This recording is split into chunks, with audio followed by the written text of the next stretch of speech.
You want to talk about it? I'd rather laugh about it. Let's get a little dark about it. On the Traumedy Show. Welcome to the Traumedy Show. I'm your co-host, Rachel Wilford. And I'm your other co-host, Megan Wilford. And the devil works hard, but Chris Jenner's been working harder. And we've been working hardest trying to get this episode started. I don't know why it's taken us close to 2 hours. Well, I do, because we had a lot to debrief. 1, I ate Panda Express. 2, I hadn't seen you in like 3 days. yeah, and like things have happened.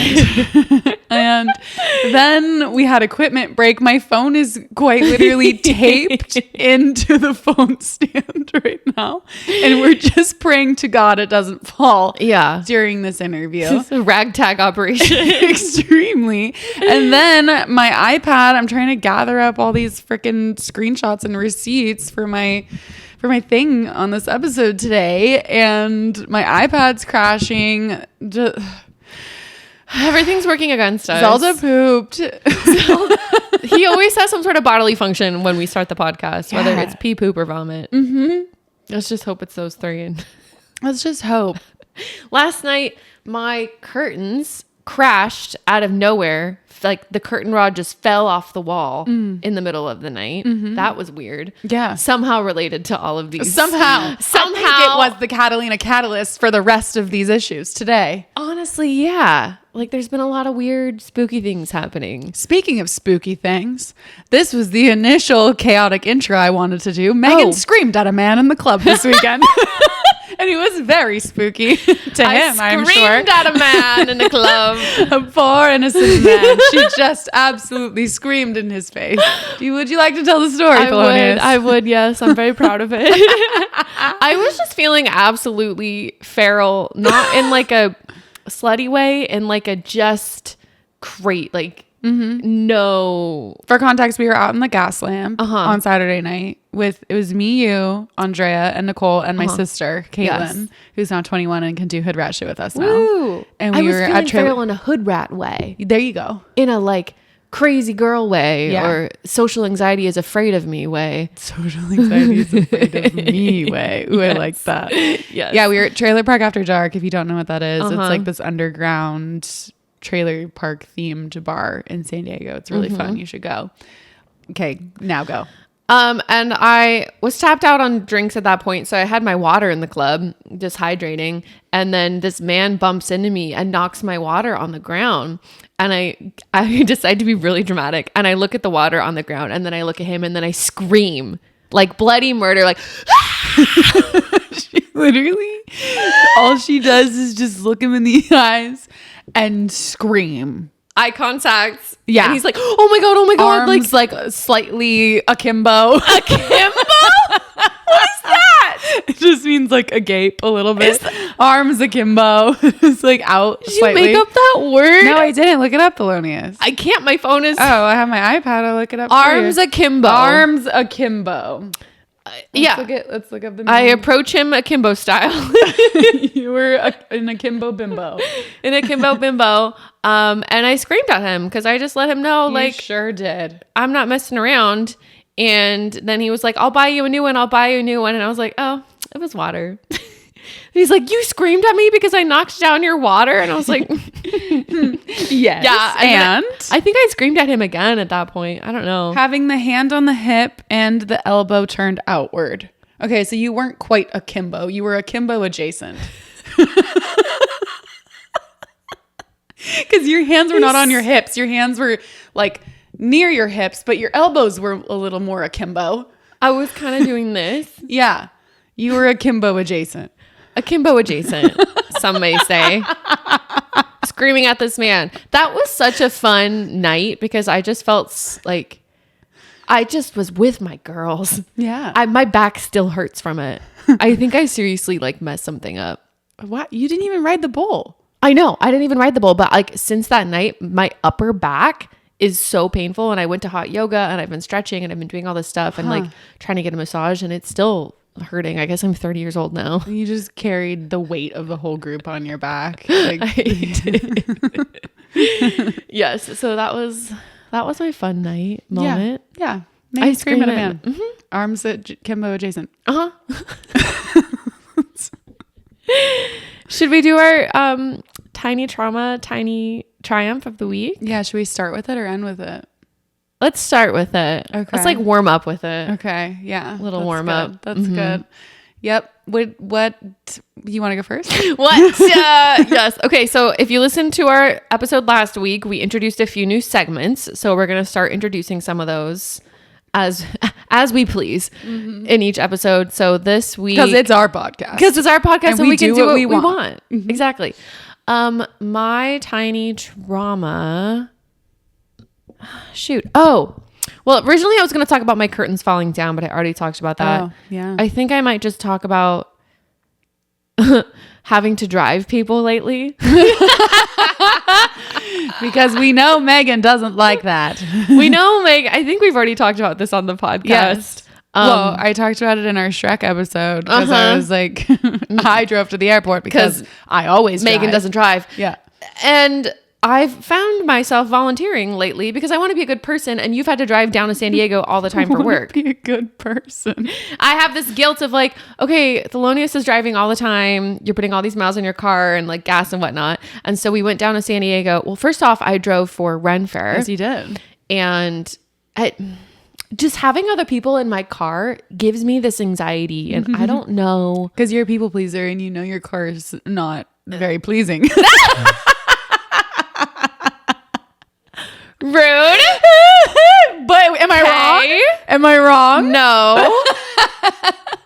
I don't have the most pleasing vehicle. Please her. Please her, for the love of God. I have a 2013 Kia Rio 5, which is the budget version of the Kia Rio. It's got roll-up windows. Yeah. Like you crank them open. No power locks. No power. So every time you leave my vehicle, you have to be like, lock your door. And when I drove us all down to San Diego last weekend, my music also wasn't working. So we had to like listen to the radio, and it was really staticky the whole time. And I just was like, oh, God, like. And we were somewhat making fun of her and giving her a hard time. And then like I do one little like, oops, forgot to put my blinker on. And it's like, Megan's going to kill us. Like, I feel like I just have this. I am never more careful driving when other people in my car, because I feel like I have to overcome the stereotype of Megan is a bad driver. Yeah. You have a lot to like live up against. I do. But then like the other day I was driving you and I almost hit a car. Anyway, so that was my tiny trauma. I got us all. Oh, and then as I'm driving, Nicole texts the group chat and she's like, I had a dream Megan got in a crash and killed everyone, so be careful. Oh my God. And so then I just had this added pressure of like, great, now there's a dream that I'm about to kill everybody. It was very tiny and traumatic. And then my tiny triumph is I have a boyfriend. Woo! Surprise. Oh my God. As of like 4 days ago. I don't have a name for him yet on the podcast. Oh, yeah. You're going to need to come up with one. Well, we had one previously that it probably won't be that hard to find if you follow me on Instagram. And if I start posting. Oh, true. But still, we'll use a code name. Well, yeah, we've been dating for a little over 3 months. We're going to Mexico next month. So he'll probably start coming up a little bit, but yeah. I haven't met him yet. No, Rachel hasn't met him I'm yet. going to in a couple days. Yeah. I know, it's so wild. Yeah, you have a boyfriend that I haven't met. I haven't had a boyfriend since I was 21, 22. And it was your ex-husband? Yeah, and that was my ex-husband. So this is my second boyfriend I've ever had. So it's really weird to be like, and like things haven't changed so much since like we've kind of been acting like boyfriend and girlfriend. We've been dating exclusively for the last couple months. So it's not like this huge change, but also it kind of is. Having that title and like, oh, this is my boyfriend now. And then like coming up with names for each other. Like, it's interesting. My ex-husband and I don't even know. We never had we never decided what we would call each other as our pet names. It just happened organically. And now that I have a boyfriend, I'm like testing out like baby, babe, honey. And I was like, what do you want me to call you? And he's like, I don't care. And I'm like, it's gotta fit. I'm like, it's gotta feel right. I know. And I'm like testing out some options now, and nothing is sticking yet. These are the kind of things where I'm like, Muffin? Muffin. Akimbo? My my little akimbo. Oh. Yeah, I love that. I'm just going to start randomly using akimbo in conversation. We should. Yeah, we should. Yeah. Yeah. So that's also kind of why I screamed at the man in the club, because I was like, I'm taken. Weatherman. I just couldn't be bothered. Because pretty much, I mean, we've been going to bars and clubs and stuff this last year, and I haven't had a boyfriend. And I feel like this is one of my first times going out with a boyfriend. So I was. And definitely your first time screaming at a man, I think. Yeah. So the correlation. Yeah. The boyfriend to screaming at men pipeline. Yeah. It's an underrated pipeline. But it's a real pipeline. It is. One to be aware of. Yeah. So that's my triumph and trauma. Good, Thelonious. Yeah. Okay.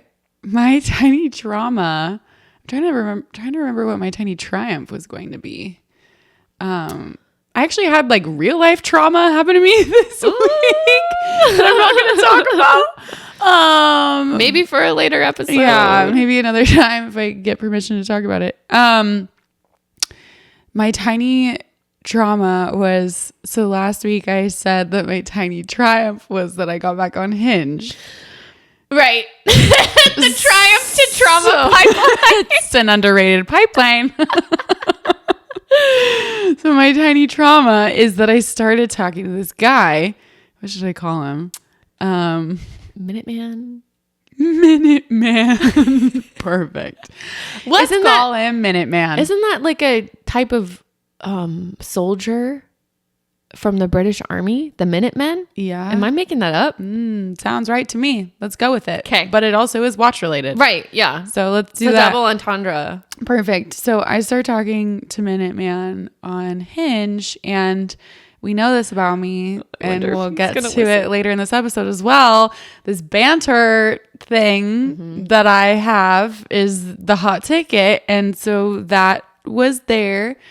And so I talked to this guy for like a week, and he was also a Hinge match of mine previously. Oh yeah, that's right. Yeah, this has happened a couple times now. Yeah, we basically like every time one of us would match on a dating app, we'd be like, have you hooked up with this person? Have you have you gone on a date with this person? Which like I knew like the one that you went on a date with that liked me the other day. I was like, ha ha ha. It's a no for me, dog. Yeah, so he was the previous match of Megan's. We never went out. We never met. No. So it was like not a big deal. And after like 6 or 7 days of talking to this guy, he still hasn't asked me out. Right. And I, expressed on the last episode that I was like nervous. So I was okay to kind of take it slow. It was like fun to text. Yeah. And have the banter. It was fun. I haven't had I quite literally haven't done any I can't say I haven't done anything with anybody in 4 months, but I haven't had like a texting buddy, anybody I've been talking to, anybody I've been dating, like nothing. So to have a texting buddy again for a week was like fun. But again, now after it's been 6 or 7 days and he hasn't asked me out, I'm like, all right, I'm not just gonna be your texting buddy forever. So fast forward to Sunday after we get back from San Diego, I take a nap and I wake up and he kind of is like we were talking about this Indian restaurant and like when we were gonna go, or like that we were gonna go, and I said something like okay, yeah, like tell me when, and he's like, I'm free pretty much anytime. Which was already kind of like, I don't want you to be free anytime. Like I want you to have your own stuff going on. Right. And he was always very quick to respond to me, which also then confirmed, okay, you are free anytime. You said, tell me when, and he said, I'm free anytime. He was like, I'm free pretty much anytime. Yeah. And that's such a like turn off. I know. And he had a lot of green flags. Like he has a good job. And he also started this watch company with his sister. So for like background, also cool. Cool. Yeah. And like, there were things that were lining up. It was green flags, but then I was like, why are you free all the time? Don't love that. And so then why is he not like picking a date and planning something and asking you out? And then it kind of just like, and I was like, okay, well, I'm free Tuesday or Wednesday. And then he just glossed over it. And then he made some comment about like, oh, I want to get like ice cream tonight. You're going to make me wait, like whatever. It turned into this roundabout thing where it was like, okay, we're going to go get ice cream tonight. Yeah. Yeah. It was like a half-assed asking you out kind of. It was. Yeah. I was like, okay, you know what? I'm just going to get together with this guy because it's already been a week of talking and just going to. He seems really nice. And you guys seem nice. Yeah. We're going to just go do this. Back up. So earlier in the week, we were talking a lot about watches because he started this freaking watch company. And so all this talk about watches is then bringing back up like my targeted ads on Instagram. And there's this watch from this company that I had been eyeing for like a couple years now. Yeah. It's like a more expensive watch. It's like a few $100 or whatever. And it's like very modern and like different and cool. And so talking about watches with him like all the time, I'm like, I'm gonna pull the trigger on this watch. And he had been like, oh, I'll save you one of my watches maybe and like give it to you. And I'm like, okay, cool, yeah, that'd be cool, you know, they're expensive watches, whatever. But also I've never met this guy, I'm not banking on it, and I'm not gonna like spend $1,000 at his watch company. No. So I buy myself this watch that I've wanted for a couple years. I end up treating myself, it was just my birthday, whatever, I buy this watch. And when it came pretty quickly. It did. It came Are you very wearing it quickly. now? No, okay. I'm not wearing it now.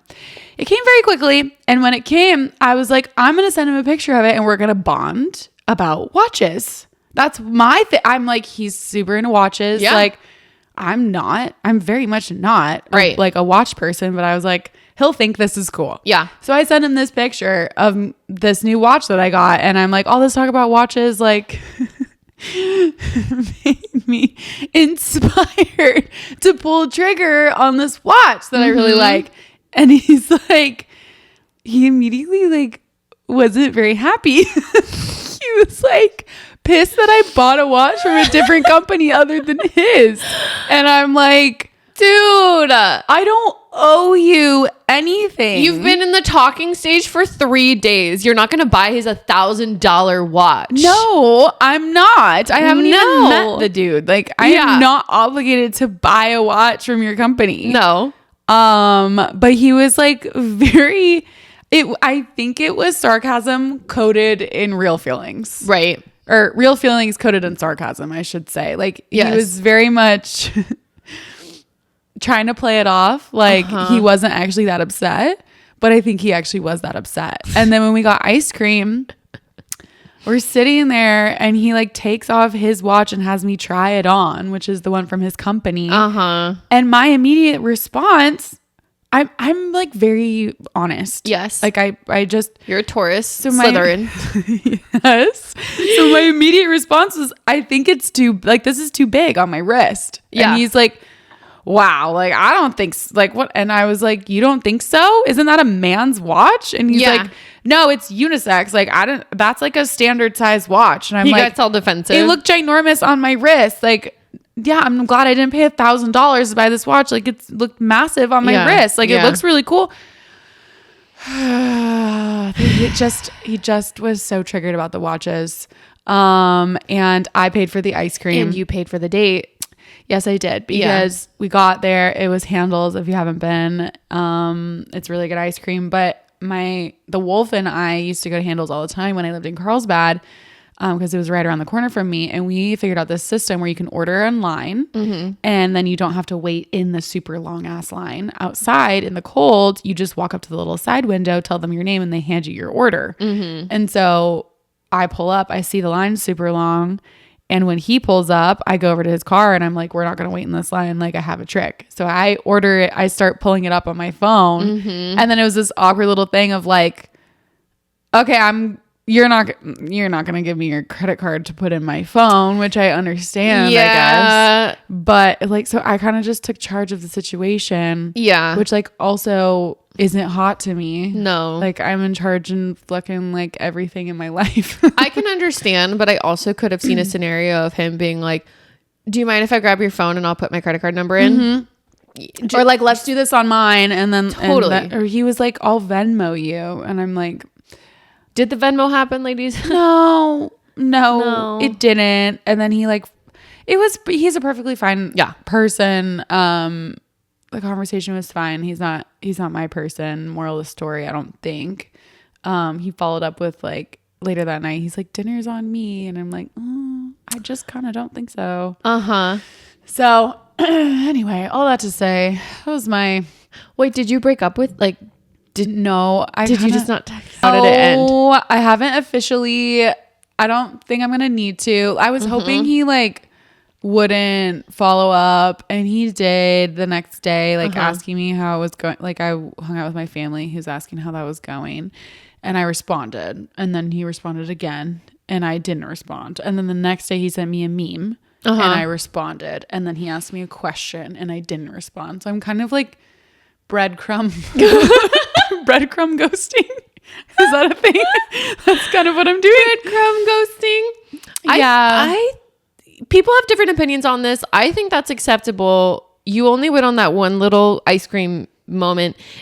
If he keeps reaching out a lot, then you might need to be like, all right, because that's what happened with me and Shrek Guy. Yeah, I was also breadcrumb ghosting him, and then it got to the point where I was like, okay, I need to formally say I'm not interested in it. Because also, Minuteman has not formally asked you on a second date. No, he hasn't. It hasn't been very formal at all. It's been very informal. And anyone in the past that I have been on a first date with that followed up and was like, hey, I'd love to see you again.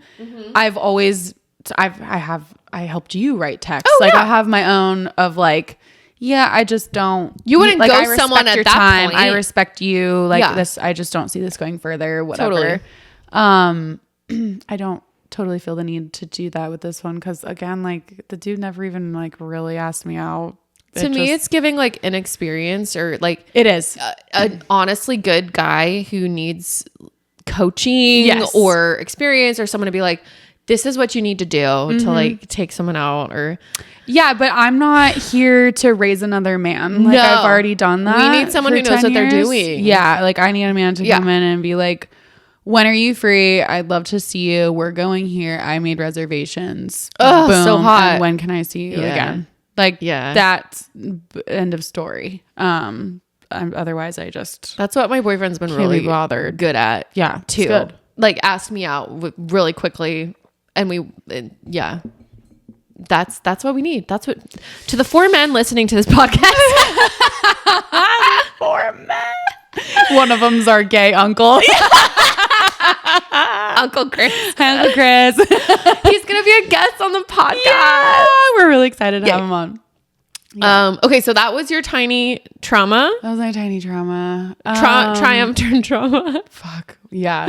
What's my triumph? You have to have a triumph. My little appointment last night. You want to talk about that?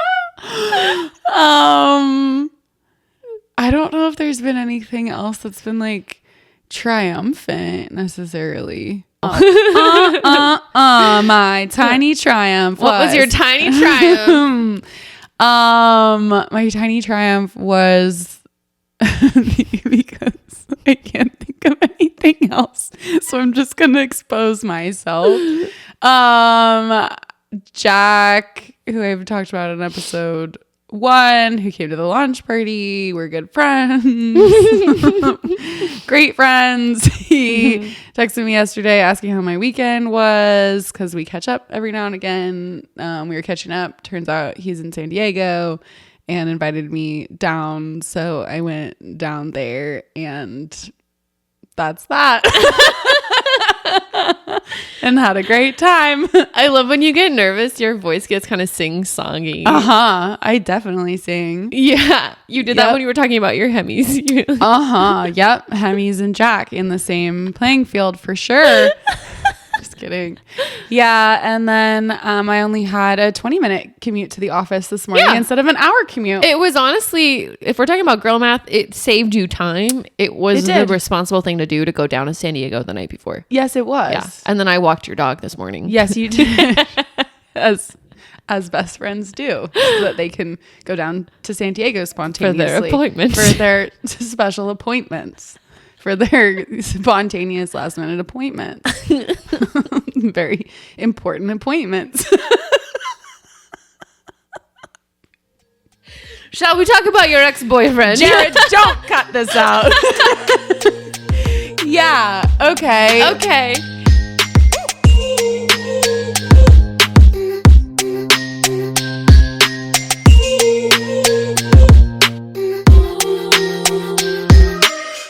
All right, we're going to transition now. The meat of this story. Meat of this episode, which I've been like gearing up to do. We've been hinting since towards the inception of this podcast, really. Like, I don't think anybody really knows that, like, yes, the wolf is kind of the bread and butter of like the idea and like the really good story and like how yours and mine like all intertwine. Absolutely. But this person was the catalyst. Yes. To actually start the podcast. Mm-hmm. This person was the Catalina catalyst for the podcast actually coming to life. Mm-hmm.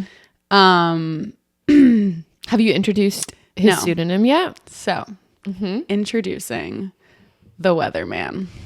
And I cannot explain why we're calling him that. Other than I just got chills. Yeah, God, it's like this is wild talking about this. This is gonna be like when I actually cry on this podcast. Just talking about this. Yeah.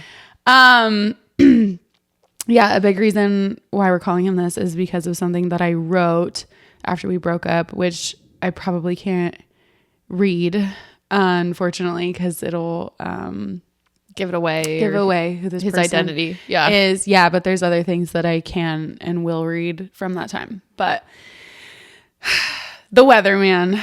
Start from the beginning. Starting from the beginning. Yeah, yeah. So I know this person and have known him for about 14 years now. And the reason that I know him, he went to a neighboring high school. And actually this high school, for some reason, I talked to a lot of boys from this high school when I was in high school. Don't know why. Because you're such a slut. I guess so. Yeah. Like I really, like I didn't date anyone from my actual high school. So I know him because he went to this other high school and I played volleyball. And this girl that I played volleyball with knew him at the time. And they were kind of like, I don't know. I've now since learned that they were like hooking up and stuff. I don't think she told me this at the time, but they were friends. And it was in the age when like you friended everybody on Facebook or Instagram or whatever. And so he and I have always kind of been social media friends. And then somehow we got each other's numbers.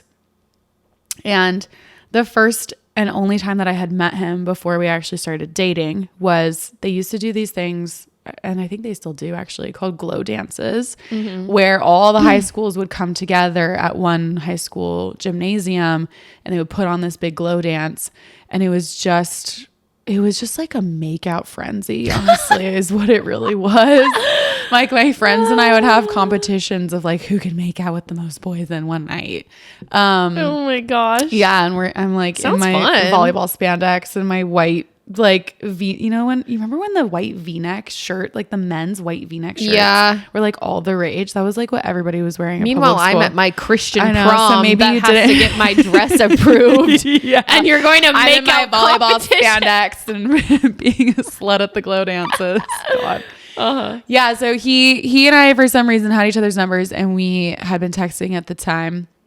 And I'm like, I'm at the glow dance. I knew he was at the glow dance. We went and met up in this dark corner of this glow dance. And he was like, I've always been super tall and he was shorter than me at the time and very shy and awkward. And so how old are you again? Did you say? I think I had to have been like 15. Okay. I think we were 15. And so we literally just like waved at each other and said hi. And like, that was it. And that was the only time I met this person until this summer again. So fast forward now, like we've been social media friends this whole time. And both of us have obviously had significant glow ups since we were 15. Glow ups from the glow dance. Yeah, which was something that we joked about when we started talking again. Yeah. So the wolf and I were together for 5 years, and then we ended our first engagement, and I was single like for the first time in a while. And during this time, the Weatherman starts messaging me on Instagram. But I don't see it because the wolf was logging into my Instagram and deleting the message thread as the messages were coming in. I cannot believe that detail still. Yeah. Yeah. So he was deterring it. And I didn't realize it until like it probably went on for like a month. And then I think, because the Weatherman and I were like liking each other's posts back and forth. Yeah. And I'm like, when's this dude going to message me? Like, we're obviously flirting. He thinks that you're just ignoring his messages. Yes. But yes. liking his posts. Yes. He was probably like, what the heck is this girl doing? Totally. Yeah. And so then I think I was like, I'm just going to bite the bullet and go and message him. And so then I do, and I press like message, and then all the previous messages pop up because like the wolf was just deleting the thread, not the individual messages. Dumb. Yeah. Well, so as soon as I like basically created the thread again, they all populated, and I was like, I haven't seen any of these. What in the world? So then I'm a social media manager. So then I go. Right. And go in the back end of Instagram, and you can look and see like your login history. And I'm seeing logins at 2 a.m, like 1 a.m, whatever. And like it shows the location too. And so then I confronted the wolf, and he copped to it that he had been going in there and deleting messages from men in my Instagram, which at the time he was already starting to see Grace, and like we're broken up. Right. Like this was during that period where like a month we were not seeing each other, like nothing. So that was whatever. And I told the Weatherman about it at the time. He was with his ex for like 7 years, but I think he said that they were like also on a break at that time or something too, and that's why he was messaging me. Whatever. So fast forward to now. The wolf and I break up on June 29th, and I pretty immediately and like a few days later, I think I made a hinge, and I was like, I'm ready to just get out there in the world. Like, I know I'm in no place to like have a boyfriend right now, but I'm down to just like see what's out there and date and like meet people and whatever. I've been like cooped up for 10 years essentially. And I remember saying, I don't know if it was to you or who, but I was like, I know that there's going to be one person that comes in here pretty quick. Yeah. And I knew it was going to be the Weatherman. And I was actually pretty surprised that there were like a handful of people waiting in the wings. Like Rachel Wilford is single, excuse me. For the first time in a decade, essentially. There were a couple that I was expecting, and then there was like one guy from like middle school and high school that came out of nowhere, and I'm like, what in the world? So the Weatherman, again, I knew he was gonna pop in. He does, and pretty immediately, it's like the conversation's pretty electric. Like, we know about me. If the banter's not there, if they can't keep up with me, if they can't dish it and take it, it's a dud. And it was there, and he pretty quickly asks to see me. Yeah. So we go on a first date. How long after you breaking up with the wolf was that? The date that just popped in my head was July 14th. Okay. We went on our first date. Yeah. So a few weeks. I'm pretty good with dates, so I'm sure that's accurate. It was a Friday. So the wolf and I broke up June 29th. So it was about like 2 weeks, and I went and hung out with him. Actually, like, this was the only person I even kissed up until like he and I broke up, and like this whole time when I was like going on first dates and stuff, like it literally was only him. You never kissed anyone on the first dates? Never. It was just him. Kissed every single first date. Yeah. I don't know. I'm more standoffish, I guess, with that. But yeah, we had a great first date with a lot of like mishaps. He was 45 minutes late because he sprayed plant chemicals on himself on accident, and then his pants ripped on our date, and I knocked a lamp off a wall in front of like it just, and then there was a skunk and whatever, like everything was going wrong, but we were having a lot of fun, and it's the best first date I've ever been on. And we had a lot to talk about because we like had mutual people that we knew and whatever. And he's like very attractive. I don't even want to like give him the satisfaction, but he's like a super hot man. And so, yeah, then like he You were really smitten immediately. Yeah. After that first date. Yeah. It went really well. But even if you remember the next day, I was like, I don't get the impression that he's like ready for a girlfriend or wants that. So I don't think it's going to go there. Yeah. You remember I said that to you at the beach. Yeah. I definitely knew. But you were just having fun talking with him. Yeah, I was. And like, honestly, I had no business having a boyfriend at that point anyway, either. Yeah. But yeah, we were definitely vibing and it picked up. And we went on a second date, and that's when the patterns that I didn't really like pick up on started happening. I kind of was like, he's completely different than the wolf. And like, I've come to realize in therapy that there are a lot of similarities. I think the wolf is not a good person. I think the weatherman is a good person. Yeah. The wolf, there's a lot of things wrong, and I kind of feel like in a lot of ways he's beyond help. Yeah. If I'm being honest, like I don't think he's going to change. Yeah. The weatherman, I think, like has a good heart and is a good person, and I think that's why this was so much more painful for me too. So I will say that like there is a stark contrast in terms of like character and, you know, heart and whatever. But our second date, again, we have a lot of fun, and we went out and we went to, this bar and we danced and we just had a great time. And like I've never had somebody like look at me the way that he started looking at me. And it was that night that started. And then we like, he got very, very drunk that night. We started joking that it was the night of 27 White Claws because, he had a lot to drink to the point where I had to drive him home, but we like kind of hooked up that night, kind of attempted, I suppose. Cause he was nervous. Cause that's another thing about him. Yeah. He's, you don't think that he would be because he's conventionally an attractive person. Conventionally an attractive person. Yeah. Like objectively. Yes. Like truly, really, he is. So he doesn't strike you as somebody that would be like nervous there, but he is somebody that like needs emotional connection to then have like more of a physical connection. Yeah. And I tend to be that kind of person too. So we clicked in that way. But yeah, he was nervous. He was drunk, and he started professing like a lot of feelings for me and how he like had felt about me for a long time. He had, you know, been waiting for me and was like, just thought I was so amazing and wanted to be my best friend and all these things, which I took to be like very sweet and like drunk kind of conversation.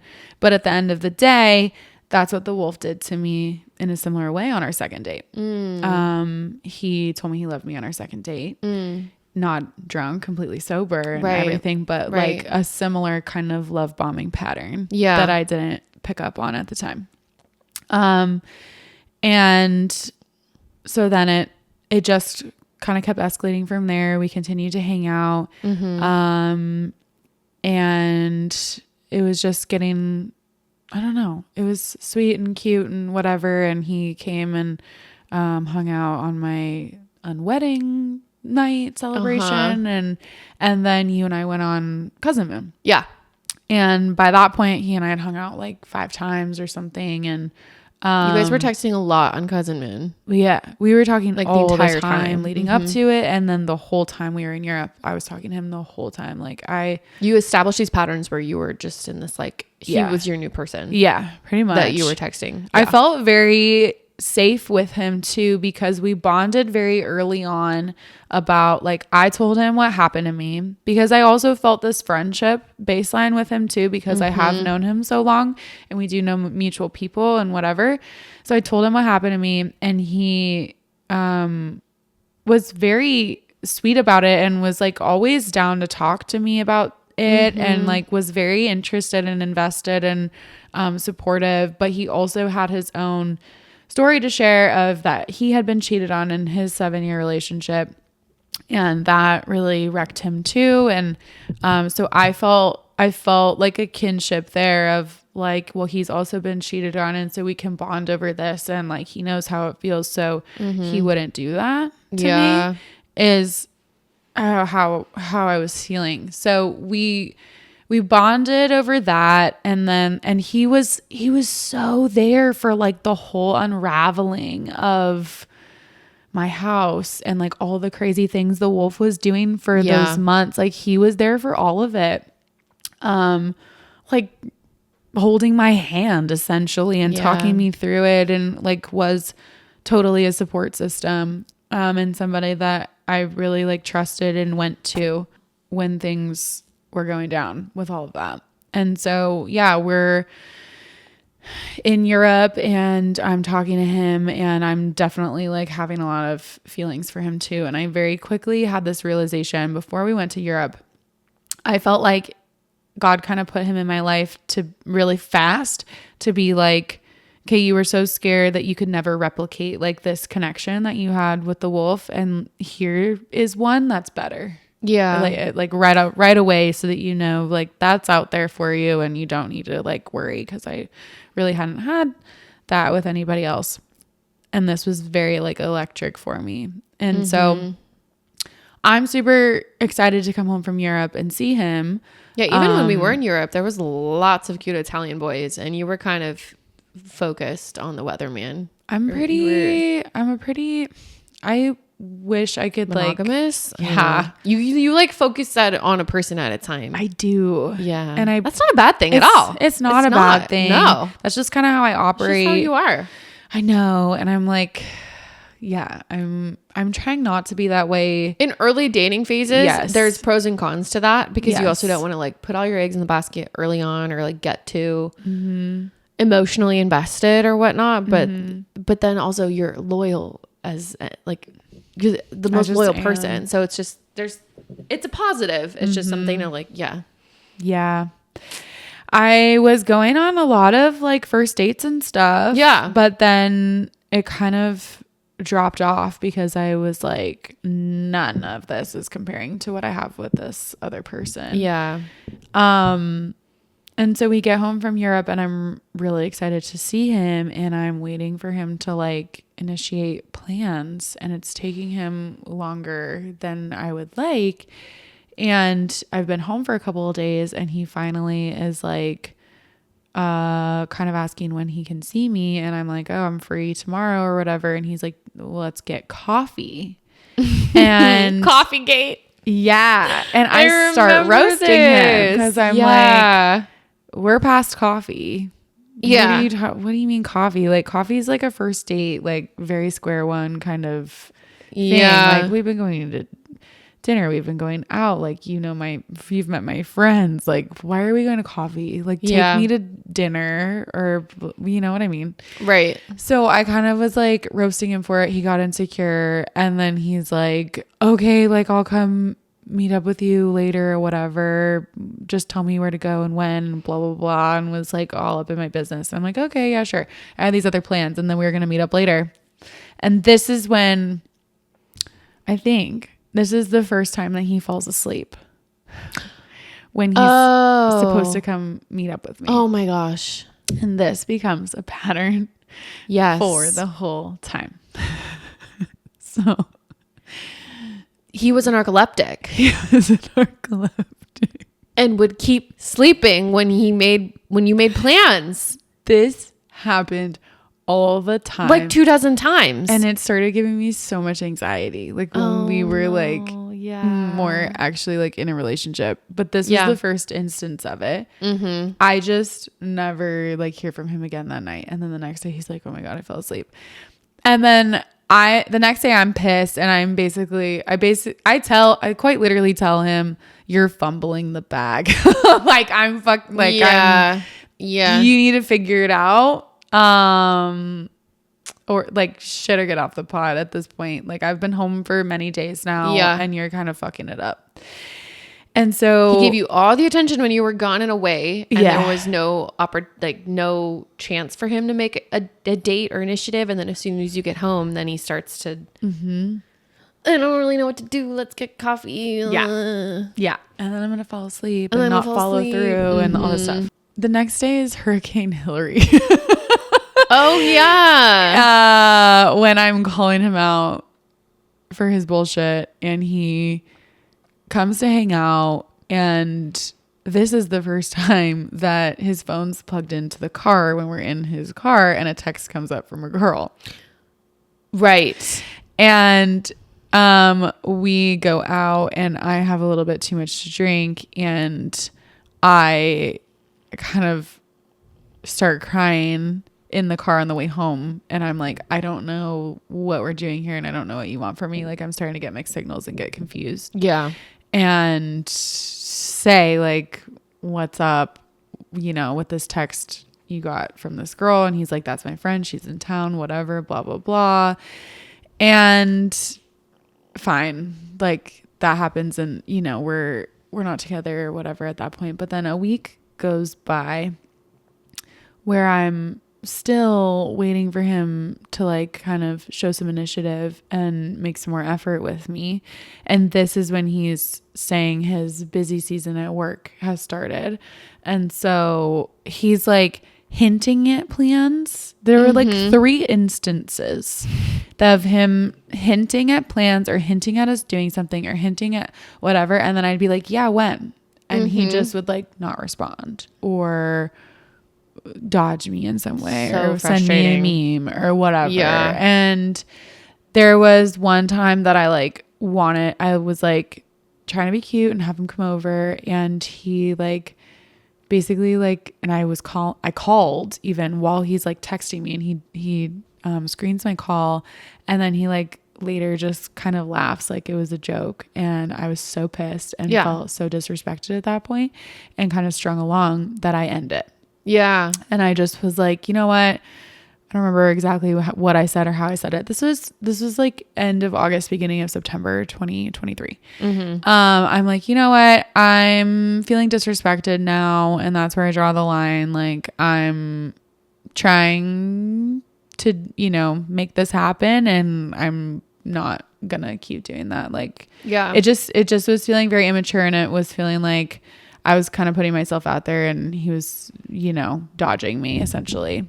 And kind of a full-on situationship at that point. yeah, it was. But like, we're talking all the time, and like, yeah, it was frustrating and whatever. So I end it, and his response was like pretty cold back, and that was really sad.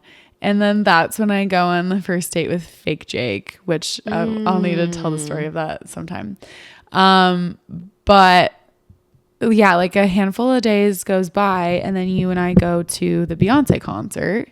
And that's when the Weatherman reaches out for the first time since I like ended it. And he responds to my story, and he's like, are you staying in LA tonight? Remember this? Oh, yes. Yeah. And I was like, yes. Why? And he kind of was just like, oh, no reason. Like, just wondering, whatever. And so I kind of call him out, and I was like, are you going to use more words than that? And like, tell me what's up, or no? And then he responds and is like, maybe we can talk sometime soon or something. And so the next day I follow up, and he's like unsent his message about talking. And so that's when I was like, do you still want to talk, or what's going on? And he's like, no, I don't need to. And I'm like, what the fuck? So then I'm like, seriously, like, what are you doing? So then he calls me, and I have such a frustrating phone call, because he's like, he was like, I went to stalk my ex. They had broken up like a year prior. I went to stalk my ex on Instagram, as I do like once a month. And I saw that she had removed me as a follower, so I couldn't see her stuff anymore. So I was like all sad and in my feelings, and I reached out to you. And I'm like, okay. I'm thinking he wants to talk about like us, or like that I just, how I had ended it a few days prior, whatever. And he's like, And he's like, yeah, that's why I didn't want to like talk anymore, because I like feel weird about it and whatever. I was pissed. Yeah. And I was like, okay, so you haven't thought about like anything that I said the other day and like why I was upset. And he's like, no, not really. So then we have a really frustrating phone call. I end up going and talking with him in person the next day, because I'm like, I've known this person for a long time.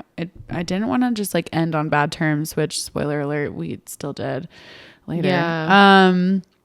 And so we met up in person, and I got like, he's so avoidant. Yeah. So that also was like a frustrating conversation in which we kind of just ended up talking about other things, and I left. And I remember telling you, like, I think we're okay being friends. Like, I'm fine with that. And that's just is what it is.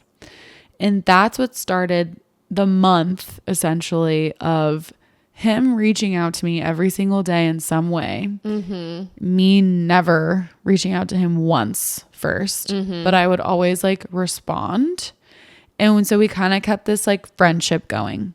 But we hadn't seen each other. We weren't like talking on the phone. Is this like September? This was all of September. Yeah. And I very much like had walls up and boundaries, and I was like, we are strictly friends, and that's it. Fast forward, we go camping for Alexis's birthday, and I don't have service for a weekend, and then I come back to service, and he's messaged me a bunch of times, and he's asked to hang out. And oh yeah, actually this was mid-September. Because I moved September 18th, the day that my house closed. So a month hadn't gone by yet.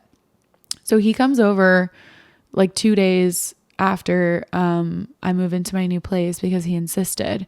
He comes over and we have wine and we just talk and are friends and had a good time. But obviously, like, the vibes are still there, but I very much have walls up. And then I go to the bathroom and I come out, and he's like in my bed going to sleep. And I'm like, oh, okay. And nothing happened that night. Yeah. And then 2 weeks goes by and he wants to hang out again. So he comes over and it's the same thing. And then in the middle of the night, I essentially make a move. Yeah. And so now it's like early October. And so now I'm like, okay, we can just be friends with benefits, and I can do that. I can totally do that. You're so good at that. I'm super good at that. Yeah. It is so clear that this man was not ready, or just doesn't. No. It's so frustrating re-listening to this, because this is just like textbook, like situationship, like pursuing you so much when there's no commitment, and when there's like, when you start to pull back, and then as soon as. Well, then he insisted on the commitment, which I'll get to, when I knew he wasn't ready for it. So yeah. Then for the month of October, we're seeing each other more and hooking up now again, obviously. But it kind of set off this pattern of, he just comes over and we like watch a movie and we hang out. Yeah. And whatever. Which is his comfort zone, because he doesn't have to take you on dates or make plans. Anything. He doesn't have to plan anything. He doesn't have to try very hard. He doesn't have to try. It's on his terms when he's free. Yes. And we're not doing that in 2024. No. But totally, like, you also, it's like, okay, this is my friends with benefits. This is fun. This is serving this need for me. So I can understand, like, I've had people like that too. Yeah. And I feel safe with this person. Totally. And I like him and we have fun, and I have this friendship and whatever. It's fine. And then fast forward to Halloween. So he comes with me to, my friend's Halloween party that she has every year, and the Wolf's friends end up at this party. And it sends me into a spiral, because I haven't seen or talked to these people since we broke up.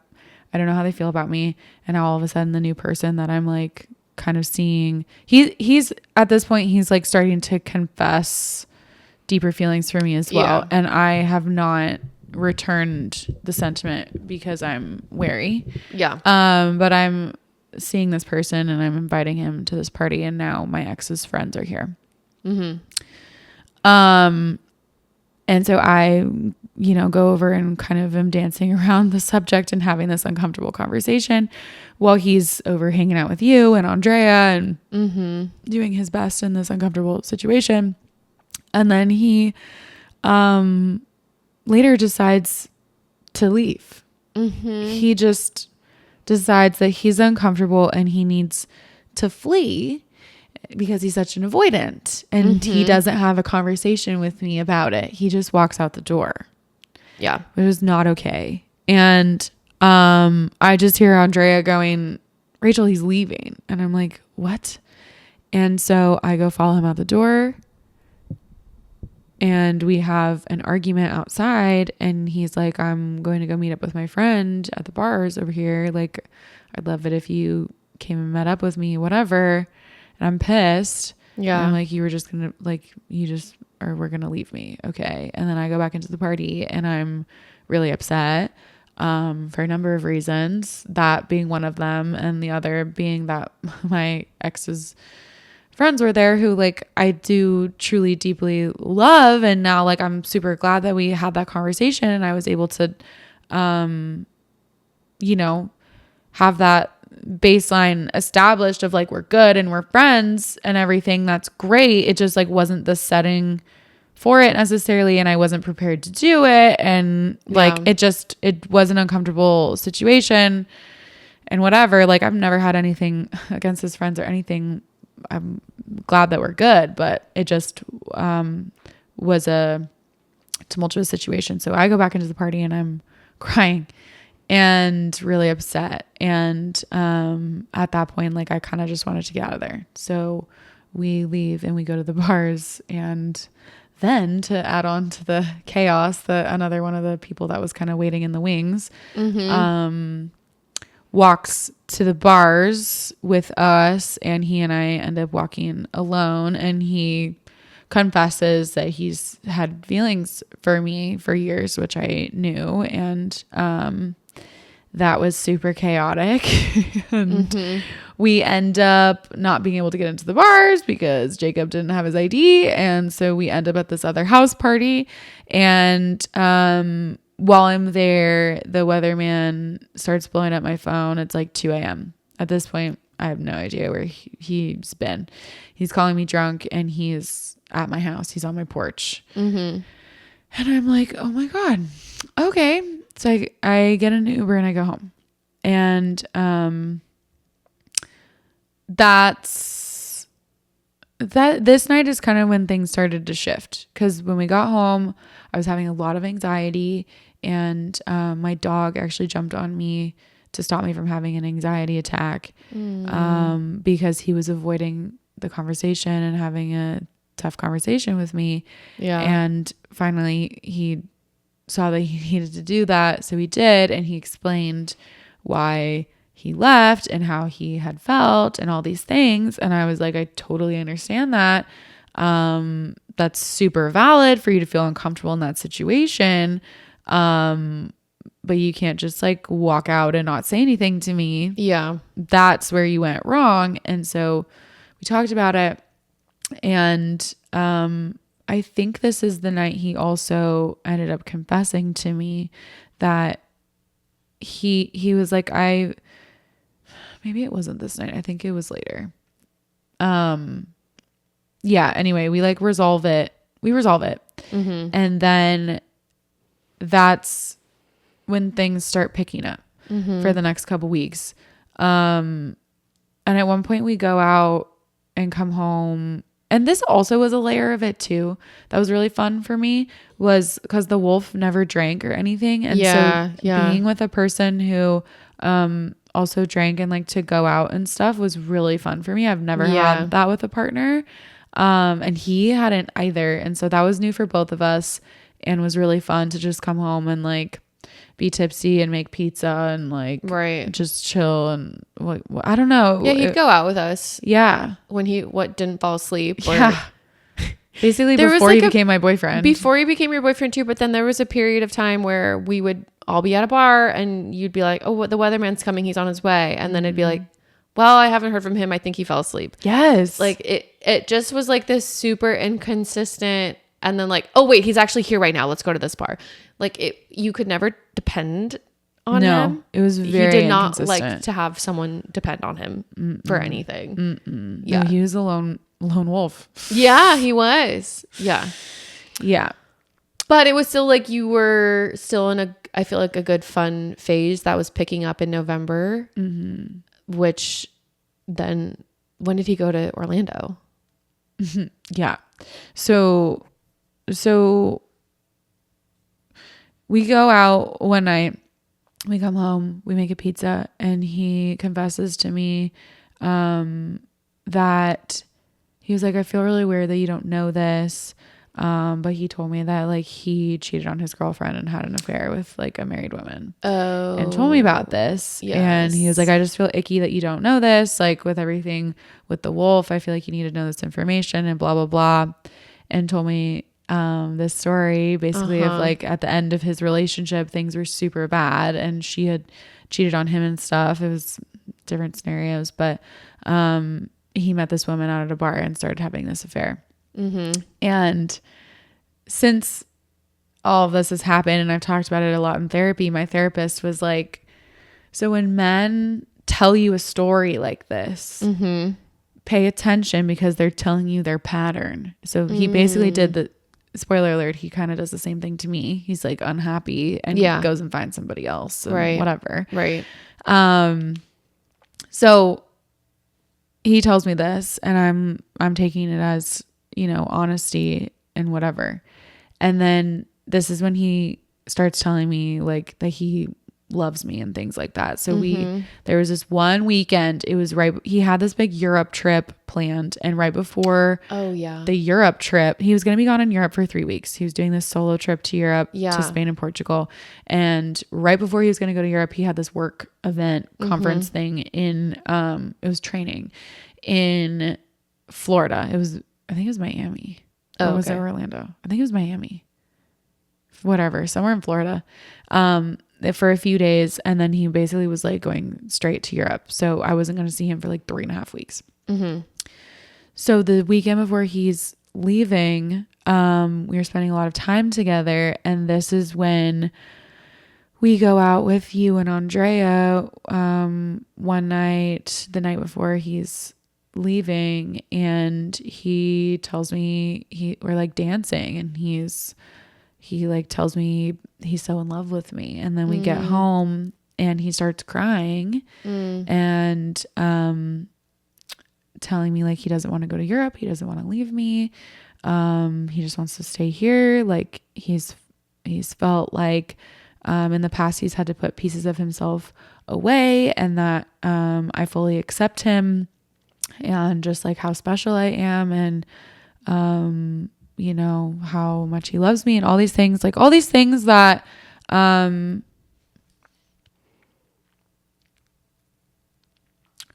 honestly, when he loved me like that, I had never been loved like that before. When it was good and when it was like that,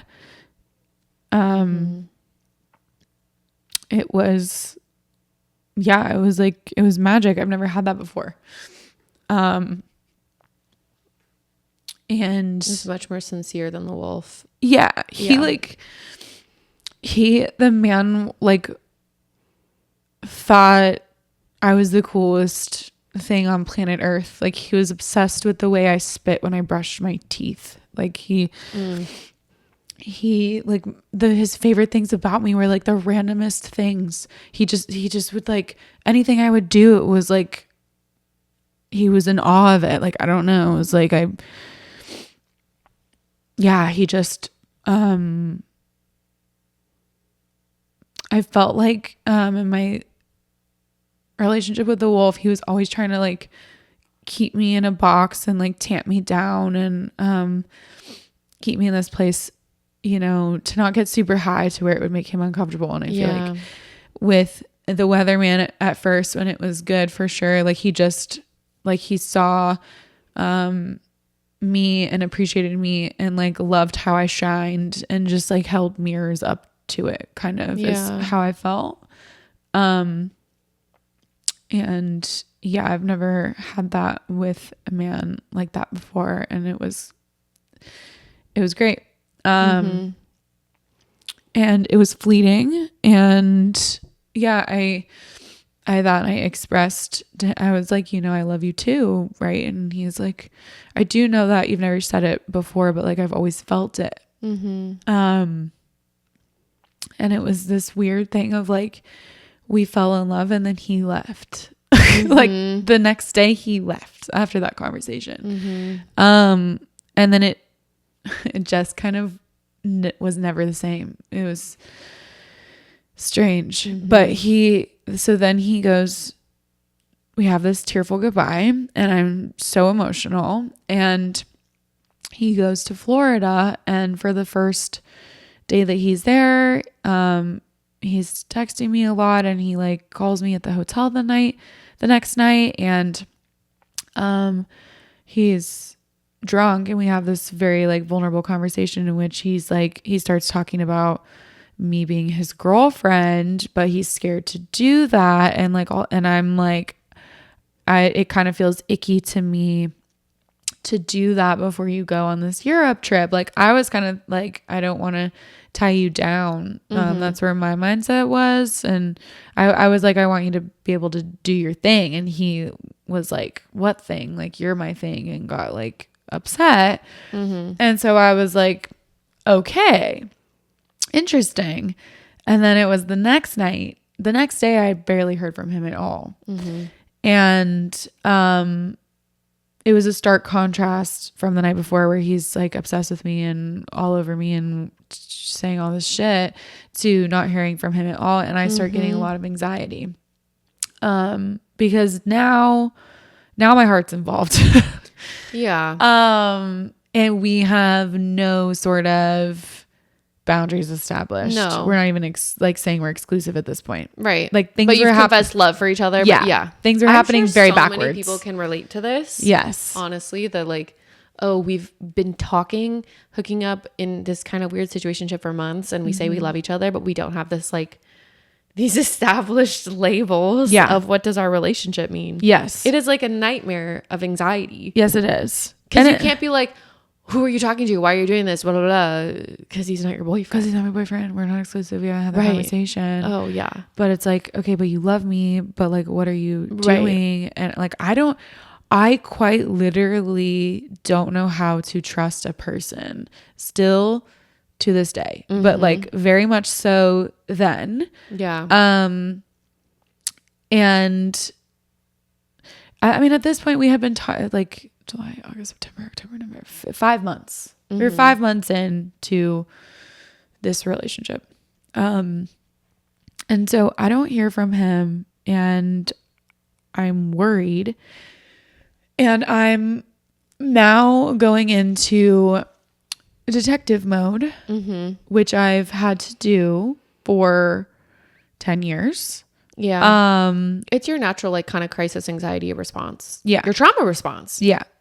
And there had been, if you remember, there were a couple times where like he went on Do Not Disturb. Yeah. And I kind of playfully was like, oh, you're dating other people or whatever. Yeah. And he very much was like, no, I'm not. Like I was sleeping or whatever. Right. He was making it clear to me that like there was nobody else and he wasn't dating anybody else.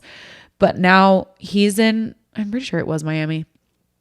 He's in Miami, and I'm watching his Instagram followers climb, and I know he's out because he's posted on his story. Men don't think about that we notice. Oh no, the demise of this relationship was so Instagram oriented. Yeah. Like it's kind of crazy.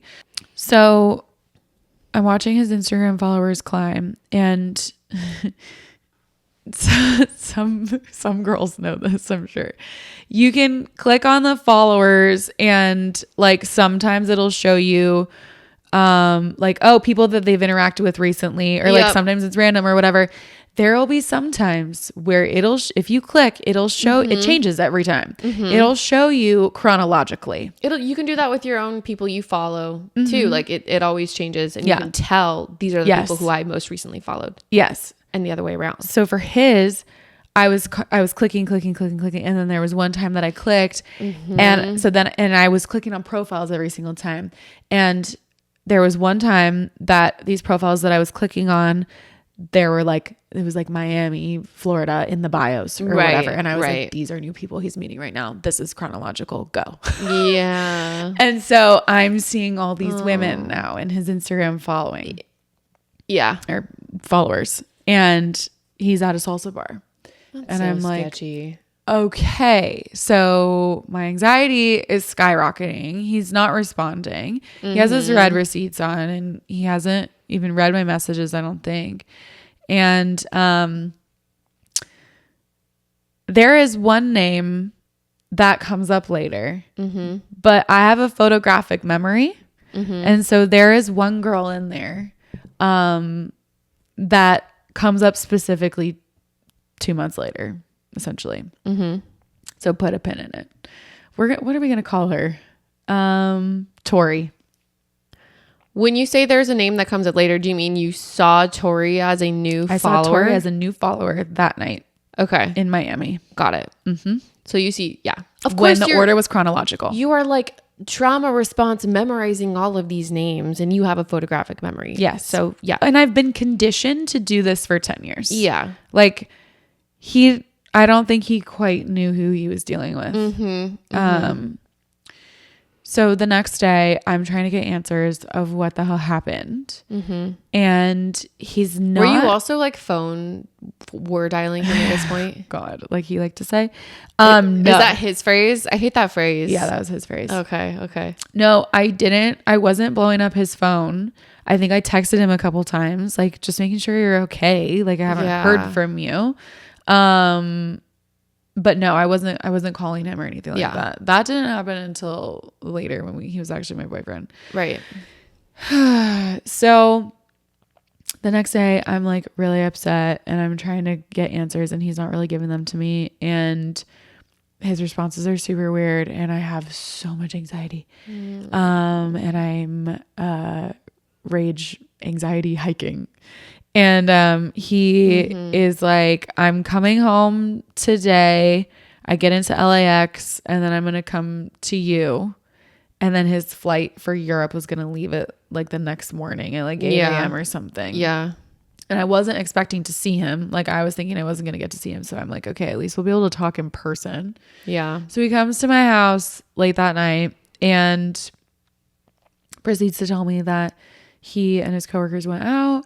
They were at the salsa bar and then they met these guys and they went back to this guy's house and they played guitar and they like did drugs and he was like coming down off drugs the whole next day and he felt super sick. He was still sick at my house. That's why he was like not responding because he felt like he was gonna like throw up in the airport, on the plane, whatever. Still right then, like he was having like heart palpitations and all this shit. And he showed me videos of like him playing guitar in this house at like 4 a.m. and whatever. He was like, I literally pulled an all-nighter. I stayed up all night. And then he like had the work training or whatever. And so I was pissed and I was like, well, okay, if we're doing this, like if we're really doing this and you know, you love me and I love you and we're there, like you can't just disappear for a night. That's like not how this works. And we need to set some boundaries because at this point, like things are kind of happening backwards and this is giving me anxiety how this is going. And he goes, okay, well, what do you want? And I thought about it and I was like, I think it would be good for us to be exclusive. Because, you know, for reasons A to Z. And he's like, well, that kind of just sounds like I would be your boyfriend.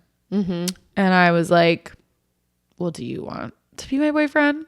And he was like, do you want me to be your boyfriend? And I was like, I don't think, like, do you even know what it would take to be my boyfriend? And he's like, well, I think that we would need to set expectations. And I said, okay. I expect honesty. I expect loyalty, like fidelity. There's any sort of cheating I will not tolerate, like even virtual, like Instagram flirting, like none of that. You know what happened to me. I don't fuck with it in any capacity. Yeah. And he said to me, yeah, like, you know, the same thing happened to me. Like, that would make me really sad if you did that too. And I said, okay. And I also expect communication. Like, you can't just disappear on me for a night. No. And like, you have to communicate. And he agreed to all of those things. And I was like, okay, like, is this what we're doing? And he's like, well, I think you need to decide what you want. And I was like, but what do you want? Like, we did this weird little dance. And then it turned into this thing where he thought it was so funny. And he's like, no, you need to ask me to be your boyfriend. And I'm like, I'm not doing this. And he's like, oh, what do you want me to take you to Machu Picchu? And I'm like, oh, fuck you. It was funny, but it also kind of wasn't, because it then turned into this same pattern of how the wolf kind of had me be his girlfriend in this half-ass way. It's funny, and at the time it was like, no, that's kind of cute, but like now in retrospect I'm like, ugh, I wish he just asked you. Yeah, like a man. It was just another way of him like, no, being you lazy. have to ask me to be your boyfriend. Yeah. Ew. Like, if that was the only thing, all right, fine, funny story. But is chivalry dead? Yeah. Like, come on. I'm holding out for that it's not, but I'm losing more and more faith every day. Yeah. So he starts falling asleep because he's narcoleptic. She said casually. Yeah. And I'm like, this conversation's not over. And he's like, oh, you need to ask. And so I'm like, okay, fine, will you be my boyfriend? And before I even finish the sentence, he's like, yes, yes, yes. So we just go to sleep. And I'm like, what in the actual? And then we wake up the next morning and he says goodbye and he goes off to Europe. And I'm like, I guess cool. I just have this boyfriend now who just left for 3 weeks. And he didn't have his return ticket home yet. Good point, Thelonious. Correct. He hadn't even bought his return ticket home. Talk about like avoidant, flighty kind of. And he waited so long to buy that return ticket. Yeah, like days before he actually came home. Yeah, talk about inconsistent and like giving your girlfriend a lot of anxiety. Totally. A person that like desperately needed consistency and somebody to depend on. You needed and you deserved a little extra than I feel like maybe baseline communication because of your trauma and what you've been through. You need someone to come in and be like so consistent, so intentional and honest that you never have to question. And I tried to explain that to him so many times. Yeah, you were upfront about it. Yes, you I were was. not. It's not like you pulled the wool over his eyes or whatever. I didn't. You were like, this is what I need in a boyfriend. And you were like, I don't think you're ready. He quite literally asked me what my expectations were. Yeah. I laid it out very plainly. And he didn't hold up his end of the bargain for all three. And yeah, like I challenged him that night and said, I don't think you're ready to be my boyfriend. Yeah. Like, I knew it. I knew, my gut said no. I knew it. And I was right. And you got a lot of anxiety when he was in Europe. Yes, I did. Because he was a shit communicator compared to when you were in Europe. Yes. And you were talking to him all the time. All the time. He couldn't even give you the courtesy of like letting you know that he made it back to the room at night. Yeah, these are just normal. And I think you and I kept having to check ourselves because it's like, oh, we've been in these super long relationships. Yes. I've been married. You've been in this like 10-year relationship. What is normal boyfriend-girlfriend communication? Yeah. And sometimes I think we try to start convincing ourselves that we had too high of expectations. Yes. But in retrospect, I don't think we did. No, we didn't. Like, say, if you're on a solo Europe trip, I think, and you have a girlfriend back home, you can let your girlfriend know when you got home, what you did that day, and like, good night, I love you, or something. Yeah. You don't need to text them the whole day. No. But that's never what I asked for. No, it's not. You never needed a once an hour check-in, but like to go days or to barely hear anything or like. It started becoming this thing of like, later on, especially toward the end, like right before it all ended, he was acting like I was asking for so much. Oh yeah, that you were so high maintenance. And I'm like, seriously, what I'm asking for is so fucking basic, dude. So baseline, fucking basic. like communication. And like, say what you want about the wolf, fine. And you know, most of the communication I was getting was lies from him, whatever. But he was very consistent with communication. We didn't have a communication issue like this. We were constantly checking in with each other and scheduling things. And he was putting in effort and planning things and whatever. Like, that's his greatest strength. And I'll give him that, even though a lot of it was bullshit in the end. But like, I was so not used to bare minimum Barbie. Like that was a rude awakening. Bare minimum avoidant Barbie. Yeah, bare minimum buff Barbie. Ooh, oh my God. Another one of his things was he was obsessed with the gym. Oh my God. Which like, great for me when we're in bed. Like, that's nice. Sure, but he would go to the gym like 2 or 3 times a day. For like 2 hours at a time. He had an unhealthy obsession with the gym. Okay. Yep. We'll say And that. I remember you saying And food sometimes. yeah. And like you would say, I feel like the gym is your first girlfriend. And I am like, I did say that. Yeah. And I'm your mistress. oh, we can talk about the PowerPoint. Oh my God.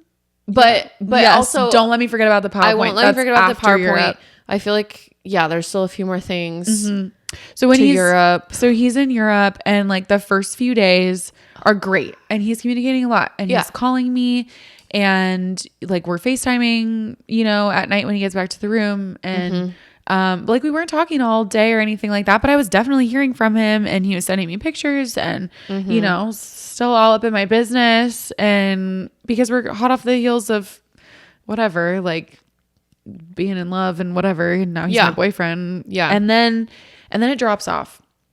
And there was one night that I go into a full spiral because I again go Instagram hunting, and I've convinced myself, and maybe something was happening with this chick, I have no idea, but I convinced myself that something's going on with this girl who says that she lives in Lisbon, Portugal, where he is. And well, she had like liked a bunch of his pictures and vice versa, right? And she he definitely was like making friends there, and I knew he was like walking around with people, and I didn't always know who it was, and fine, like I'm trying to trust and give the benefit of the doubt when I don't know how to do that. And so I try getting a hold of him when I'm having this anxiety spiral. Because that was when he had also stopped talking to you too. I hadn't hardly heard from him in like 2 or 3 days. So that's when the anxiety spiral starts. It's like the lack of communication then starts to break down this trust. And then let me look at his followers. Let me see. Then I'm telling myself all these stories. Which may or may not have been true. Honestly, I don't know. And I'm calling him. I'm texting him. He is screening my calls and posting on his Instagram story. Ooh. Remember this? Yeah. And I'm at my family's house. You're right. And you were freaking out. I was freaking out. And then I'm getting pissed because I'm seeing him post on his Instagram story, but not take my calls. You had me call him too. Yes, I did. Yeah. Cause you were like, cause I think you even texted him and said, who is this girl? Or like, what are you doing or something? Did you? Yes. And then he just was still ignoring you. Yeah. He was just straight up like, no, I'm going to let her just panic on her own. Pretty much. And that was he was so selfish. Like, yes, she's freaking out. I'm just going to let her do that and spiral because I don't want to ruin my night and I'm out right now or something. So like, it was sad for me to watch because the last few months when you were with the wolf, it was that manic anxiety state. Oh yeah, I fully reverted. You reverted back. It was like you came out of yourself, you were so yourself again, and then you started to get pulled back into these habits and like this, rightfully so. I understand, but like and maybe he wasn't doing anything, but in the end, he was being shady, and like my gut was right, end, whether it was right about like every detail or whatever. But my gut was screaming at me like I knew that he couldn't be trusted. And we'll get to it. Yeah. So he leaves me spiraling for like over 12 hours. Ugh. I don't sleep. You don't sleep. It's just so selfish. Yeah, it was really selfish. It was really fucked up. I was really upset, and I was waking up like every hour, like sweaty. And finally I wake up, check my phone, and I have like a message from him. And it was like something stupid, like, sorry. Yes, it was. It was. And I get him on FaceTime, and I'm so pissed. Yeah. Like, I was so pissed. And he was defensive because he was like, oh, you're treating me like the wolf or something, or like you're accusing me. And so he shut down. Yeah. And he's like, I wasn't doing anything. That was his excuse. This festival. I was at these concerts, whatever. Yeah. And we hash it out. And then I think it was like, this was his thing too. Like, we'd have a fight, and then he'd like call me later drunk, or like having a few drinks, and he'd be like all apologetic and sweet, and butter me up, and I'd be like, okay, he gets it now. But this was the pattern. That was the only like real gnarly spiral, I think, in Europe. But like the whole 3 weeks that he was gone was not super fun for me, and it was really testing me in terms of trust, and really highlighted for me that I didn't know the first thing about how to do that, and how truly damaged I was, and am, I would venture to say, more so now because of him. But it was a constant struggle in my thoughts while he was gone. And then he finally comes back. Especially because he like didn't have his plane ticket home for so long. No, he didn't. Like, when are you coming home? And he's like, I don't know. And he would get better about communication for a couple of days, and then he'd fall off again, and I'd have to remind him. And like, it just was this push and pull, and I just was counting down the days until he was coming home, because I was like, this needs to end, and we just need to go back to normal. Yeah. So he finally comes home, and I'm down at the office that day in San Diego, and I drive all the way from San Diego to LAX and pick him up at the airport. I'd like to be a good girlfriend. Yep. And I was excited to see him, and we go to get some dinner on the way home, and then I drop him off at his house, and he is going to get like put his stuff inside and then get clothes and drive his car to my house. And then like an hour goes by and he's not at my place. So I text him. I'm like, are you still coming? Did you fall asleep? It was just like, it was this constant thing of, are you still coming, or did you fall asleep? Like, this was the pretty much from here on out. That's how it went. Yeah. And I remember I put it in this screenshot album for this episode. He's like, sorry, I went to the gym. I'll be there in 25 minutes. Like, he got off the plane from Spain and had to go to the gym before he could come over to my house. Like, that's just how obsessed with the gym this man is. Which, fine, like, to each their own, but it was just it was excessive. Anyway, excited that he's home. He comes to our Christmas party that we do every year, Public Around the World, and things are good. And then all of a sudden, he's home for literally like a week, and I get this text from him. Yeah, I think he was literally home for a week, and he goes to the office and texts me, my coworkers convinced me to do something wild. I go, oh dear, what? And he says, to buy a plane ticket to Portland. And I'm like, what? Why? And he goes, to hang out with them. It's only for a couple of days though. And I was like, LOL, when? And he goes, Friday to Monday. It was Thursday. So I'm like, tomorrow? So now I'm like, sick. You're leaving again. Okay. Right after he gets back. You were just gone for 3.5 weeks, and now you're leaving again. Okay. Yeah. And I need to be the cool girlfriend that's like fine with it. Right. So then the pattern repeats where he goes on a trip and I hardly hear from him. Mm-hmm. I heard from him maybe twice all weekend. Friday to Monday. Friday to Monday twice? Maybe 3 texts. That's just not a phone call. That's not normal. It's not normal to not hear from your boyfriend all weekend when he's away. No. It's not normal. Meanwhile, I'm seeing him post on his Instagram story. There's a girl in his story. I don't even know the coworkers that he went with. I don't know where he stayed. I don't know his flight. I know nothing. I knew literally nothing. So not normal. On the way home, I tell him that made me sad and that was not okay and whatever. Mm-hmm. So now it's end of December, right before Christmas, essentially.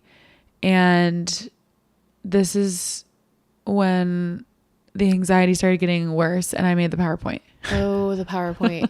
So I've seen people on TikTok do the same thing. Make PowerPoint? Yes. Really? For their boyfriends who don't understand how to communicate. Oh my God. Talk about like, we're not teaching men how to communicate anymore in 2024. Oh my God, no. But it was like this was also when we learned about anxious and avoidant attachment style. He certainly and did. Dived into that and being like, why is this person not understanding what my needs are? And why is it so hard for him to understand that going on a trip for 3 days and getting 3 texts and nothing else and not even knowing who he's with is not acceptable. Yeah. And like still he also the lack of planning, like the dates, the hanging out. It Falling just asleep, was so saying he was going to come and then he just never does. saying he was going to come and then he ends up falling asleep or doesn't want to come or goes to the gym instead. It just was like stood up multiple times. Oh yeah. Multiple times by my own boyfriend. I'd be like at home. We had plans to just hang out. I'd be waiting for him. Couldn't get a hold of him. And he just never showed up. And I sat at home alone while my friends like did fun stuff or whatever. Yeah, that happened a couple of times. It was so sad. You'd be like, cool, I just got stood up. Yeah. And I'd be so sad the next day. And he'd be like, I fell asleep. I fell asleep. Sorry. I just was like, what are you going to do about it? You can't just keep doing this. No. And neither can I. And you kept trying to communicate it. And so then you like made this really, we workshopped it together. Yeah, we did. It was, I think, a night he stood you up or something. I don't know. But I came over. You had worked on the PowerPoint and I was giving some pointers. We sent it to him. And then we went and got a pitcher of margaritas and went to a movie. And then went to a movie because it was like, okay, fuck this. We're going to go on a date. Yeah. We'll do that. Yeah. And see how he responds to this PowerPoint. And like, I think he ended up getting really overwhelmed by the PowerPoint or something. Yes. Which, sure, I guess that can be overwhelming. But also, we got here because of your lack of... Yeah. He didn't look at it for like a couple days. Yeah. And then it was that same time he's like, I'm so stressed. It was like it was December 23rd, I think. Yeah. Or maybe it was Christmas Eve even. And he's like, I haven't done any Christmas shopping. I'm like, that sounds like a personal problem. Yeah. And so he goes to do his Christmas shopping and he's so overwhelmed, but we were going to go to sushi after. And I'm waiting at my house for him to be done Christmas shopping. And then he tells me he's home and then I don't hear from him for like an hour. And so then I call him and I'm like, are we going to sushi? I made reservations. Like, what are you doing? He's like, I can't, like, I'm going to be grumpy when I get there. I'm hungry. I need to eat now. Like, I'm not going to be any, and I'm like, so, okay. So you're just not going to come. I waited for you all day and you're just not going to come. And he was like, not a grown up.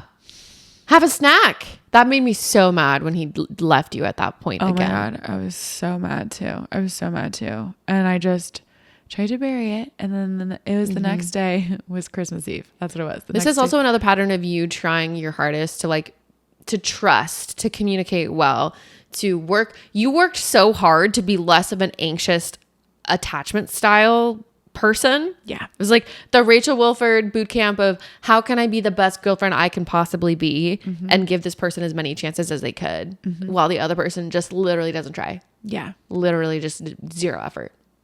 Quite literally. Zero effort. Yeah. Well, you're like trying to change myself. Doing all this research about how do I be better? How do I trust? How do I not be anxious? When I tell you the patterns are the same. Yeah. Like different people, same pattern. Yeah. Of, okay, like you're not going to work on yourself and change. So here I go, going to try to mold to you and grow and be better. It's just, it's sad. Yeah. So Christmas Eve, he then posts this picture of him out at a bar on his Instagram story. Yeah. And I'm like, oh my, and that was a theme too, was that he met my family. He met Uncle Chris, like, which I will say that was a light bulb moment for me too, because he did really well. They all really liked him. And my family never really liked the wolf all that much. And it was really cool to have that, interaction with my family. Yeah. That meant a lot to me.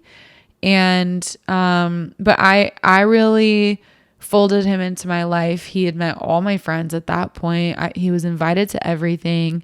And again, similar pattern to the wolf, like he didn't have a lot of close friends and stuff going on. And which he, told me up front, like, I feel bad. I don't have like a lot to, bring you into. And I'm like, that's fine. But it became this thing of like, okay, I'm never invited when you're like going out. And he would go out by himself. Yeah. That was his thing too. He would go out to the bars by himself, which in the beginning I was like, okay, fine. Like, I don't know. We talked about it a lot as we were getting to know each other, and that just what had become his thing over the past couple years or whatever. And he was such a lone wolf, but then it became weird that he was still doing it and not inviting me to come. That's really weird. Yes. Why are you going out to bars by yourself when you're in a relationship? Like, why wouldn't you just invite me? That's what we would do when we first started dating. Totally. We were going to bars and stuff together. It's one thing if you're like, hey, I'm going with my boys or something. But he wasn't. But yeah. Like, what? No, there's no place for that. There isn't. You're going. There's no place in for hopes that, like, I don't know, you talk to other women. You get attention or something. Yeah, pretty much. You get some attention and feel better about yourself. I think so. Yeah. Like, why else? I don't know. And he would explain it as like, that was just he lived another pattern. He also lived at home, just like the wolf. Because he and his ex lived together. And when they broke up, he moved back in with his parents. And his dad was very toxic. And so his home life a lot was very chaotic. And so he would be like, going out to the bars by myself is like my peace. Like, I just go and be and exist away from my house. And I'm like, that's fine, but you quite literally never invite me. So fast forward to Christmas Eve, he posts this picture out at this bar, and I'm like, again, I'm triggered. I'm like, why am I not invited? And he's like, that was last night, which, if you recall, was the night that he stood me up and said, no, I can't go to sushi. And said he ate at home and then went out by himself. Oh, yes. And then I had to explain to him why that was so hurtful and rude. He stood you up and then went to a bar and didn't invite you. Yeah. Like, didn't tell me, didn't invite me, like nothing. Meanwhile, didn't communicate. He's half-assed invited you to his family Christmas. Yeah, half-assed for sure. Complete half-assed. And like, at this point, you weren't even really sure if you were still invited or wanted. No. Because it was all like, oh, if you want to come, I don't know. Things were so rocky with him and I at this point. Like, he like ruined your Christmas. I had so much anxiety. Yeah. I had so much anxiety. Because it was so inconsistent. And like, I just never knew what I was going to get. And like, oh my God, it was the chaos. It was just terrible. And so we have this angry FaceTime call, and he just does not understand why that hurt my feelings. And then Christmas comes around. I have so much anxiety, and you and I end up talking, and I like literally it was down to the wire. Am I going to his house for Christmas or am I not? And I told him, like, I'm not going to go. the night before. So you couldn't talk to me about it. That's right. Yeah. That's right. I had my little sexy Christmas Eve day. Yeah, that's right. Yeah. And I decided at like 3 p.m. that I was not going to go to his house for Christmas. Yeah. And then he ends up coming over that night and we talk, and he brings my Christmas present, which he had gotten the day before, along with everybody else, or 2 days before or whatever, along with everybody else's Christmas presents that he bought. And I bought him a Christmas present that hadn't come yet because I had custom made it. Yeah. And we will get to that because I open his Christmas present after I break up with him. And it's just so lovely. So, whatever. We have a good chat on Christmas and whatever. I think that we're fine. And then fast forward to New Year's Eve. So we make these plans for New Year's Eve to go do this bar crawl in Huntington Beach. It's you, me, the Weatherman, Alexis, and Jacob that end up going. And this is the tipping point. So he and I get in the car to come pick you up. It's 7:00 and New Year's Eve, and his phone is plugged into the car, and we're sitting outside of your apartment, and he gets a phone call from a name that I recognize, and it's Tori from Instagram from Miami. You see the name Tori pop up. First and last name. I remembered. You see the last name pop up too? First and last name. And do you remember the last name from Instagram as well? Yes, Okay. I did. And it was a follower that he got in Miami. Ooh, that's so suspicious. And it registers in my brain, and I kind of tuck it away, and he kind of does this awkward little laugh, and I go, "Who's that?" And he goes, "A friend from college." And I say, "Why is she calling you?" And he says, "I have no idea." And I say, "You seriously have no idea?" And he says, "No." And then you come and get in the car. And I could sense the tension really bad. I was like, oh no, something's wrong. But because I can't lie or fake things. Like No. I can't do it. I'm physically incapable of doing it. yeah, I'm great at it. Are you? Sure. Really? Yeah. Oh my God. I don't know how to. If like, something's wrong with me, you fucking know. if I'm in like a friend situation, or I don't want to make things awkward, or if I'm with another person or a partner, I mean, I had an affair. I know. For how many months? Yeah. Like, it's probably not something good to admit, but I'm pretty good at faking it in a situation. And that I is can not one try. of your, No. you're too like honest to your core. I can try, but like you can tell that something's Oh off yeah. I can with tell. me. I'm like, uh-oh. It's pretty obvious. Something's not good. Yeah. Let's just drink. Yeah. Pretty much. Yeah. Cause you didn't have time to talk about it because I get in the car. I didn't have time to talk. Yeah. That was it. And then I think I was wary that night, but we had a good New Year's Eve, like for all intents and purposes. Yeah. And then when we get home, I ask him about it again. He says the same thing, falls asleep on me. I, at that point, peel my arm out, get my phone, and look this girl up. Oh. And I find her. Well, I first go and look on Instagram where I know she is. She's there, but she's private. And then I go and I find her on LinkedIn. So rude. Can all of these girls please have public Instagram? I mean, so at that point, we were private too. True. But I find her on LinkedIn, and it says that she went to college in Portland. Yeah. And he went to school here Right. in California. Right. And she works in Portland and all these things in Portland. Definitely lives in Portland. Where he just was a few weeks ago.